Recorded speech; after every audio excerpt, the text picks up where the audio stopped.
नमस्कार, TNN24 news में फिर एक बार आपका स्वागत है। मैं हूं रियाज शेख। जैसे कलाकार और कलाकार का कोई धर्म नहीं होता, कोई जात नहीं होती। एकता और अखंडता के लिए अगर कोई प्रयास कर रहा है तो मनोज संसारे जी जो मुंबई से आकर यहाँ नागपुर में एक कलाकारों को एक करना चाहते हैं, अखंडता करना चाहते हैं। क्योंकि जब से लॉकडाउन लगा तब से लेकर आज तक कलाकारों में एकता नहीं दिखाई दी और कलाकारों के काम बंद होने की वजह से खाने के लाले पड़ गए थे। कई बार ऐसा होता है कि सरकार जो नज़रअंदाज करती है कलाकारों को, जबकि ये कहा जाता है कि कला एक संस्कृति है, हमारे भारत की सभ्यता है, लेकिन उसी सभ्यता को ये सरकार भूलकर कलाकारों को भी भुला देती है।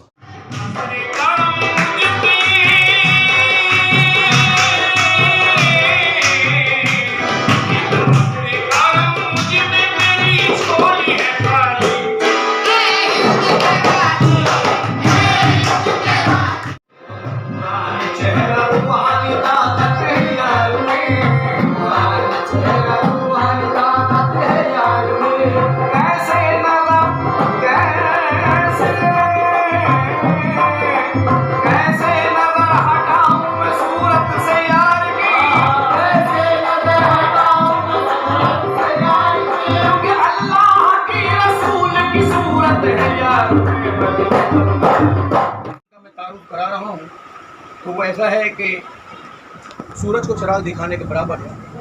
ये किबला हमारे भाई रिपब्लिकन पार्टी के मुख्य कर्ता धर्ता जनाब मनोज संसारे साहब हैं। और एक इनके बारे में और आपको बताऊं कि इन्होंने एक एकेडमी, संगीत कला एकेडमी, तो मुतवादिल वो फनकारों की खिदमत करते आए हैं। और आपको ये बता दिए, खुद भी एक बहुत अच्छे फनकार है, बेंजो बजाया करते थे किसी ज़माने में और स्ट्रगल करके कहा था कि सितारे ज़मीन पे, तो ये भी एक सितारा नहीं, मैं तो इनको चांद कहूँगा और संगीत का सूरज मैं इनको कहता हूँ। तो आप लोग का तारुफ मैं ये कराना चाह रहा था कि ये मनोज कुमार संसारे साहब हैं जो फाउंडर ऑफ संगीत कला एकेडमी भी है। इनका ये मकसद है जात धर्म हमारी। बस इसी तरह हमारे मुंबई से आए हैं मेहमान जायद नाज़र साहब यहाँ मौजूद है, फैज़ान ताज मौजूद है, मनोज संसारे जी यहाँ मौजूद है, अनवर जानी जी मौजूद है और कई कलाकार यहाँ मौजूद है। एक पहरे में पुरावे के लिए रूबी ताज भी यहाँ मौजूद है, दिव्यानी जी भी यहाँ मौजूद है। कई कलाकार, अगर मैं नाम लूँगा तो काफ़ी समय निकल जाएगा, लेकिन हम बात करेंगे उन कलाकारों की हित की, कलाकारों की अखंडता की। हम बात करेंगे उस दौर में एक माले की तरह पुराने के लिए उन कलाकारों को यहाँ आए हैं मनोज संसारे जी। मनोज संसारे जी से का एक संसार नहीं, अब दो संसार है, एक घर संसार और दूसरा कलाकारों का ये संसार जिसे वो एक सूत्र में पुरोना चाहते हैं। मनोज संसारे जी, आपका TNN24 में बहुत बहुत स्वागत है। नमस्कार। क्या कलाकारों के लिए कलाकारों का कोई अभी तक कोई माई बाप नहीं था, कोई आमदर नहीं था, कोई खासदार नहीं था, ना ही कोई इतना बड़ा बैकग्राउंड है राजनीति के अंदर, लेकिन आपने एक नई पहल की, सराहनीय कदम मैं आपका यहाँ बताऊँगा और आपको बधाई दूंगा कि आप इतनी मेहनत और लगन के साथ इन कलाकारों के बीच नागपुर पहुँचे हैं। तो क्या कहना चाहते हैं, क्या करना चाहते हैं इन कलाकारों के साथ? और सुना है कि पेंशन भी शुरू होने वाली है। देखिए, मैं खुद एक कलाकार रह चुका हूँ और कलाकार होने के नाते मैं बचपन से देखते आया हूँ कि जो आर्टिस्ट है उसकी ज़िंदगी जब तक उसके हाथ पैर चलते हैं, जब तक उसके हाथों में दम होता है, गले में आवाज़ होती है, तब लोग क्लैप देते, सर पे उठा के नाचते हैं। जब वो बुज़ुर्ग होता है, जब उनके हाथ पैर काम नहीं करते, गला काम नहीं करता है, तब उसके पास कोई देखता नहीं, ना सरकार देखती है ना आम उनकी फ़ैन भी देखते हैं। अब मैं एक कलाकार होने के नाते जब मैं राजनीति में मैंने कदम उठाया और चुन कर आया, जब मैं मुंबई महानगर पालिका में 2002 में और अपक्ष का निर्दलीय का गठ नेता जब मैं बना, उस वक्त मेरे कुछ जो साथी थे, जब मैं बैंजो पार्टी में बजाता था, मेरे पास आए, कहा कि भाई अपने कलाकारों के लिए भी तुझे कुछ करना होगा। और जब से मैंने ये काम को शुरुआत की, 2011 में संगीत कला अकादमी नामक हमने संस्था स्थापन की और इस संस्था के माध्यम से आज तक हमने लगभग 35 से 40 लाख रुपया कलाकारों को बांटा है। अभी पेंडेमिक पीरियड में भी हमने हज़ारों कलाकारों को, पहले जो फेज़ में पेंडेमिक आया था, कम से कम हमने 1,500 कलाकारों को रेशन किट बांटे। अभी हमने कुछ लगभग 20 लोगों को 5-5 हज़ार के हिसाब से हमने अभी पैसा दिए है, 1 लाख रुपया नहीं, अभी। मेरा प्रश्न ये है सर कि आपकी संगीत कला एकेडमी, ये कलाकार उससे जुड़ेंगे, इनको क्या फ़ायदा होगा, इनके परिवार को क्या फ़ायदा मिलने वाला है, ये हम आपसे जानना चाह रहे हैं। देखिए, फ़ायदा तो संगठन का फ़ायदा तो होता है। जैसे कि आप देख रहे हो कि सरकार इस पेंडेमिक पीरियड में डब्बा वाला जो मुंबई का है उसको 2,000 रुपये घोषित कर रही है। कलाकारों के लिए कोई ध्यान नहीं है। कलाकार 2 साल से भूखे मर रहे हैं। कलाकार के ऊपर उनका परिवार है, उसी के साथ साथ साउंड टेक्नीशियन है, हर तरह के जो आर्टिस्ट है छोटे मोटे, आज सब भूखे मर रहे हैं। सरकार ने उनको अनुदान देना चाहिए। कलाकार तो पूरा यानी इतना परेशान है। कल्चर के अगर कलाकार रास्ते पे उतरेगा और कुछ भी हो सकता है कलाकार के साथ, तो मैं ये चाहता हूँ कि कलाकार इकट्ठा आके कलाकारों ने अपना संगठन बनाना चाहिए। कलाकार एक ताकत जब तक नहीं उभरेगी तब तक ये सरकार को भी नींद से जाग नहीं आएगी। और दूसरी बात ऐसी है कि कलाकारों का हर जगह से शोषण हो रहा है, हर जगह से शोषण हो रहा है। आज कलाकार जैसे भी अभी यहाँ क्या नागपुर में मुझे पता नहीं, लेकिन जहाँ पे मैं रहता हूँ बॉम्बे में, वहाँ कलाकारों के साथ तो इतनी जाती पुलिस भी करती है। 10 बजे के बाद क्या, अभी सुप्रीम कोर्ट का निर्णय कार्यक्रम बंद करो, वैसे कार्यक्रम बंद हुए। अभी कोरोना में 2 साल से कलाकार बिल्कुल बिल्कुल सर, हमने देखा, मैं रोकना चाहूँगा, माफ़ी चाहूँगा आपसे कि हमने देखा है कि जिन लोगों को, जिन कलाकारों को जनता सर पे बैठाती है, रात भर कव्वाली सुनती है, गीत सुनते हैं और तालियों से उनकी हॉल को जो गुनगुना देते हैं, गूंजता है वो हॉल, लेकिन इस इतने अच्छे कलाकारों के लिए सरकार क्यों आगे नहीं बढ़ती? मेरा सबसे पहला प्रश्न है आपसे, क्यों सरकार इन लोगों को मदद नहीं करती? देखिए, मदद तो करेगी नहीं ना, क्योंकि ये इकट्ठा नहीं है। जब तक ये इकट्ठा नहीं आ, देखिए जीवन बीमा और ये जो पॉलिसी है मेडिक्लेम की पॉलिसीज़, तो ये अभी हमारी बात चल रही है कंपनी के साथ। हम लोग अभी हमारे जो 4,000 जो मुंबई के जो आर्टिस्ट हमने इकट्ठा किए, उनके लिए हम लोग पॉलिसी निकालने वाले हैं ताकि एक झंडे के नीचे आना चाहिए। नहीं, मेरा वही प्रश्न था और आखिरी प्रश्न है मेरा कि जो कलाकारों में खींचातानी होती है, केकड़े की तरह एक दूसरे की टांग पकड़ के खींचने वाली जो कला है, वो भी एक कला है, लेकिन उस कला को मिटाने के लिए आप कौन सी कला देने वाले हैं इनको? देखिए, वो जो कला थी ना खेकड़ी की, वो ख़त्म हो चुकी है, क्योंकि बड़े से बड़ा फनकार आज रास्ते पे आया है। उसको याद आ रहा है माँ का दूध, जो हवा में तैरता था ना, जो हवा में चलता था, ज़मीन पे पैर नहीं थे, वो भी समझ रहा है कि हमारे दिन कितने बुरे आने वाले पल में। तो मुझे लगता है कि वो खेकड़ी की अभी उनकी जो थी वो आदत अभी खुद ब खुद निकल गई है, और वो नहीं निकलेगी तो क्या करेंगे? हम तो लड़ने को लिए तैयार है, लेकिन जब साथ ही नहीं देंगे तो हम क्या करेंगे? हमारी लड़ाई अब कलाकारों को खुद लड़नी होगी, और इसके लिए संगठित होना बहुत ज़रूरी है। ये बताने के लिए हम लोग नागपुर आए। बिल्कुल, हमारे कलाकारों को संगठित होना बहुत ज़रूरी है। नरेंद्र मोदी जी ने कहा था, प्रधानमंत्री जी ने, कि मैं देश नहीं बिकने दूंगा, लेकिन आप देख रहे हैं कैसे कई स्टेशन बिक चुके हैं, लेकिन वो कलाकारों की तरफ ध्यान नहीं जो अपनी कला से सारे सबका दिल मोह लेते हैं। चलिए हम बात करते हैं, जायद नाज़र साहब भी यहाँ मौजूद है हमारी इस महफ़िल में। इस महफ़िल को और चांद लगाने के लिए जायद नाज़र साहब से बात करते हैं। सर, आपका स्वागत है TNN में। शुक्रिया। आप भी संगीत कला एकेडमी से जुड़े हैं, तो क्या आपके मन में क्या विचार चल रहा है उन कलाकारों के लिए, उन छोटे मोटे और बड़े कलाकारों के लिए, कि क्या करना चाहते हैं, उनकी लाइफ में क्या नया करना चाहते हैं? भाई, मेरी नज़र में तो सभी कलाकार बड़े हैं, और मैं चाहता हूँ कोई छोटा बड़ा नहीं है। हमको एक होकर हमारा हक सरकार से लेना है, और इसलिए हमको एक होना बहुत ज़रूरी है। और किसी भी काम के लिए एक रहबर की ज़रूरत होती है। तो मेरे नज़दीक फ़िलहाल मनोज संसारे जैसा रहबर मुश्किल से मिलता है, जो सबको लेके चलना चाहता है। मैं कलाकारों से कहूँगा कि वो एक होकर मनोज संसारे साहब के साथ जुड़ें, इंशाल्लाह हमारी समस्या का हल निकलेगा। आइए बात करते हैं, अनवर जानी साहब से भी बात कर लेते हैं, क्योंकि नागपुर में ये बड़ी बड़ी हस्तियाँ मौजूद है।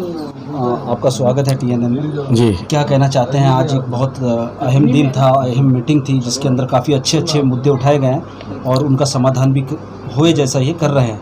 तो क्या कहना चाहते हैं नागपुर के कलाकारों को? जी, जैसा कि हमने हमारे संगीत कला अकेडमी के फाउंडर जनाब मनोज भाई संसारे ने, जाहिद नाज़र साहब, देवयानी बेंद्रे, हमारी मैडम अध्यक्ष, और हम लोगों ने मिलकर जो फ़ैसला किया कि अपने हबीब अजमेरी साहब को यहाँ की बागडोर संभालना है इस संगीत कला अकेडमी के, और रूबी ताज साहिबा को हमने अध्यक्ष बनाया। तो ठीक है, ये लोग अपने तरीके से इस काम को अंजाम दें।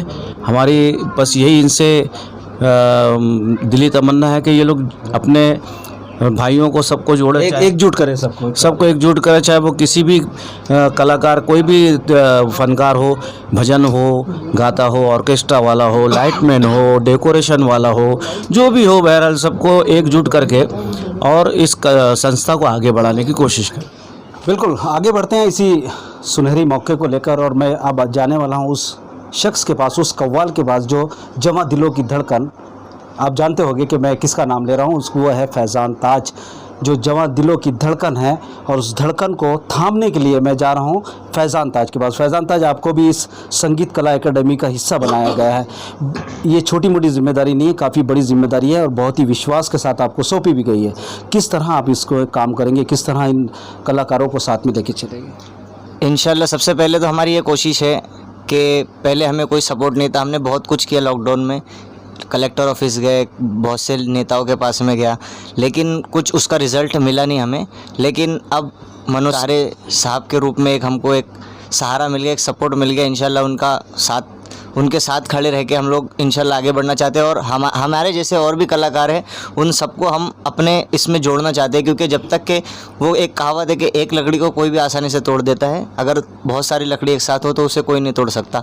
तो बस मेरा यही कहना है कि मेरे जितने नागपुर के कलाकार हैं, सब हमको सब मिल के काम करना है। इसमें रूबी ताज जी, हबीब अजमेरी साहब और हमारे असलम भाई और मुझ नाचिस फैज़ान ताज को इसमें कुछ पद मिले हैं। तो इंशाल्लाह हम लोग कोशिश यही करेंगे कि हम लोग चारों सबको इकट्ठा जोड़े और इसमें आगे बढ़े इंशाल्लाह। और मैं शुक्रगुज़ार हूँ हमारे जाहिद नाज़ा साहब, हमारे दादा उस्ताद और अनवर जानी साहब और मनोज संसारे जी, दिव्या मैडम, जो मुंबई से हम लोगों के लिए यहाँ पर नागपुर में आए और हमें इस काम में समझ लीजिए कि आगे बढ़ाना चाहिए। यही कोशिश है हमारी कि हमको सबको मिलके काम करना है और इंशाल्लाह जब तक कुछ कोशिश नहीं करेंगे तो उसका हल नहीं मिलेगा।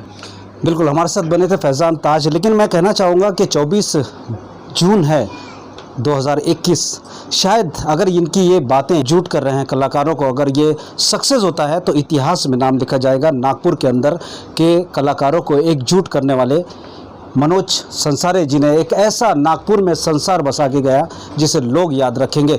तो चलिए हम बात करते हैं रूबी ताज जी से, उनसे भी बात कर लेते हैं क्योंकि वो इस एकेडमी की उपाध्यक्ष मनोनीत की गई हैं। उसके बाद चलेंगे हबीब अजमेरी साहब के पास। आपका स्वागत है TNN जी। और बड़ी खुशी की बात है कि आपको उपाध्यक्ष पद पर यहाँ चुना गया है। आप किस तरह से महिलाओं में काम करेंगी? जी, महिला अध्यक्ष चुना गया है, लेकिन ये ज़रूरी नहीं कि सिर्फ महिलाओं के लिए काम करेंगे। हम महिला जेंट्स, वो जैसा कहा गया पहले हमारे जाहिद नाज़ा जी ने कहा कि हम लोग कोई जात धर्म नहीं, उसी तरीके से हम आर्टिस्टों में कोई जेंट्स नहीं, कोई लेडीज़ नहीं, हम सब मिल के काम करेंगे। और जैसा मैंने पहले बताया था कि पहले कोशिश की थी लेकिन कोई सपोर्टर नहीं था। अभी मनोज संसारी जी है, देवयानी जी हैं, हमारे जाहिद नाज़ा जी हैं, अब सभी लोगों का हम लोगों को सपोर्ट है। और अगर नागपुर के भी आर्टिस्टों का सपोर्ट रहेगा तो इंशाल्लाह जो हम पे अच्छे से अच्छा हो सकेगा हम करेंगे और इसका रिजल्ट भी बहुत जल्दी आप लोगों के सामने लाएंगे।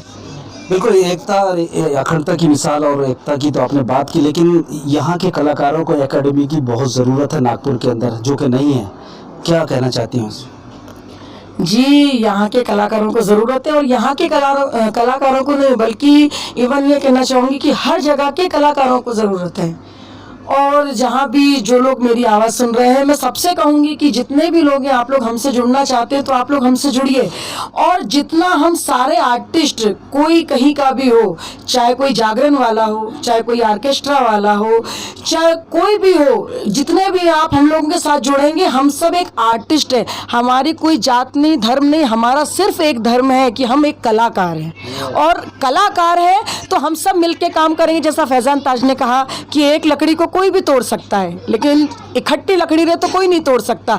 अगर हम एकजुट हो जाएंगे तो एक आर्टिस्ट सोचता है कि मैं क्या कर सकता हूँ, वो इधर जाएगा, इस ऑफिस जाएगा, उस ऑफिस जाएगा, लेकिन कुछ नहीं कर पाता। लेकिन एक जगह, एक आदमी की जगह अगर 1000 आदमी जाएंगे तो सरकार को हमारी सुनना है, लेकिन उसके लिए हम सबको एक होना पड़ेगा। और आज मनोज संसारी जी ने यहाँ पर सब लोगों को एकजुट किया है। बेस्ट से बेस्ट कर सकेंगे कलाकारों के लिए, हम करेंगे।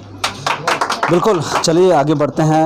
हबीब अजमेरी साहब के पास में चलते हैं, जहां उन्होंने उनको अध्यक्ष पद का कार्यभार संभालने के लिए मनोनीत किया गया है, तो उनसे भी बात करते हैं। क्या कहना चाहेंगे आप? मैं अध्यक्ष पद का मैं इसके लिए तो पहले सबसे उनका मैं शुक्रगुजार हूँ, धन्यवाद करता हूँ मनोज संसारे साहब और हमारे जाहिद नाज़ा और मेरे बहुत अजीज़ हिंदुस्तान के मशहूर क़व्वाल जनाब अनवर जानी साहब का, कि उन्होंने मुझे ये पद सौंपा है। और हमें ये पद जो मिला है, उस पद पे हमें खड़ा नहीं रहना बल्कि काम करना है। हमारी कोशिश रहेगी कि हम एक दूसरे म्यूजिशियन हो या कव्वाल हो, उनको आपस में मिलाए और उनकी जो मदद कर सकते हैं वो मदद करें।